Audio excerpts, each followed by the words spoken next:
আপনি কেমন আছেন? আছি আলহামদুলিল্লাহ ভালো। আপনি কেমন আছেন? জি আলহামদুলিল্লাহ। আপনারা ওভার চালান তো না?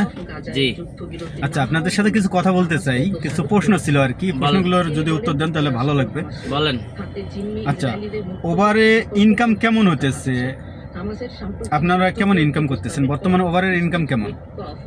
বর্তমানে ওভারের যে ইনকাম মোটামুটি ধরেন আগে উত্তরে গেলে ভাড়া আসতো 700, এখন ভাড়া আসে 350। ওভার কমিশন নেয় হলো 30%। তাতে মোটামুটি উত্তরে গেলে 200 টাকার মতো থাকে। আচ্ছা, মানে এতে কি আপনাদের কি পোষায় সারাদিন গাড়ি চালানোর পরে? পোষায় বলতে এইভাবে আর 6 মাস চললে গাড়ি বিক্রি করে মাল কেনা লাগবে গাড়ি। যাই হোক, এটা ভালো লাগছে, গাড়ি বিক্রি করি।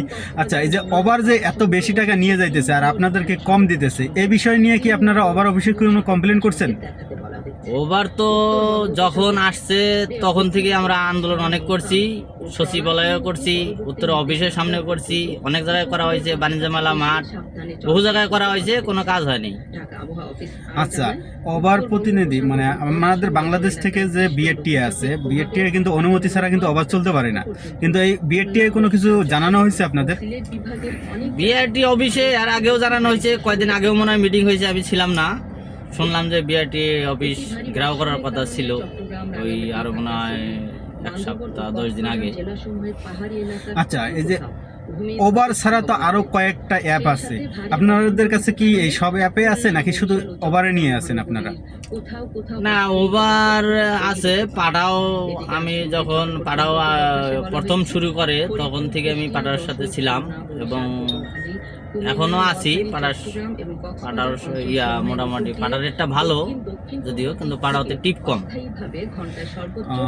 যদি পাঠাও অ্যাপটা যদি টিপ বাড়ে বেশি হয় তাহলে আপনার কাছে কোনটা, ওভার ভালো হবে না পাঠাও ভালো হবে?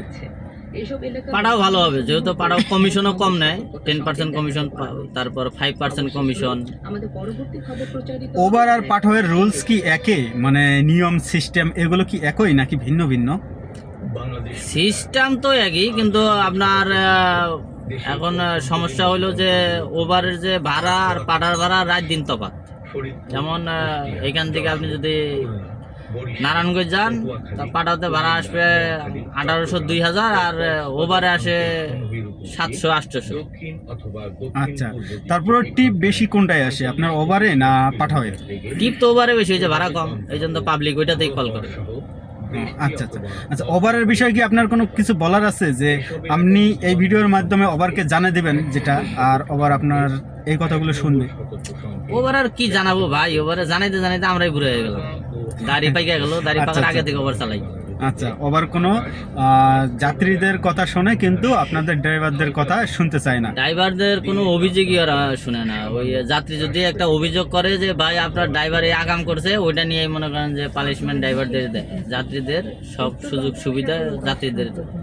আচ্ছা, আমি একটা জিনিস শুনছি যে ড্রাইভারদের নাকি অ্যাকাউন্ট যদি একবার বন্ধ করে ওটা সারা জীবনের জন্য বন্ধ করে দেয়, ওটা আর খোলে না। তো সেক্ষেত্রে আপনার কি অ্যাকাউন্ট এরকম বন্ধ করছে? না না, আমার অ্যাকাউন্ট ওইভাবে বন্ধ হয় নাই। আর আমি তো ওইভাবে রিপোর্টও খাই নাই, ওইরকম মানে আপনি ওইভাবে রিপোর্ট খান নাই এখন পর্যন্ত, যার কারণে আমার সাথে ওইরকম কোনো জায়জামালা গ্যামজাম হয় নাই, যার কারণে আমার আইডি এখনো আছেই। আচ্ছা, ওভারের যাত্রী ভালো ব্যবহার করে নাকি পাঠাওয়ের যাত্রী ভালো ব্যবহার করে?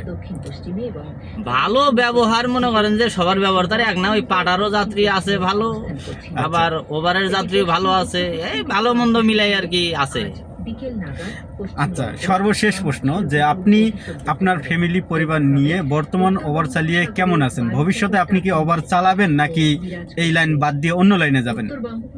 ওভারের যে অবস্থা তাতে আমাদের গাড়ি চালানো হবে না ওভারে। আর এইভাবে ওভারের গাড়ি চালায় মনে করেন যে মালের দাম, প্রতিটা মালে আপনার 20% বেড়ে গেছে, মানে 20% আর কি। এইভাবে মালের দাম যে বাড়তেছে আর ওভার যেভাবে ভাড়া কমাইতেছে, তাতে মনে করেন যে আমাদের এই গাড়ি ওভারে চালায় ভাত খাওয়া যাবে না, অন্য ব্যবস্থা করতে হবে, চিন্তা ভাবনা করতেছি কি করা যায়। আচ্ছা, ঠিক আছে, আপনার সাথে কথা বলে ভালো লাগলো। ওকে, ভালো থাকবেন, আল্লাহ হাফেজ।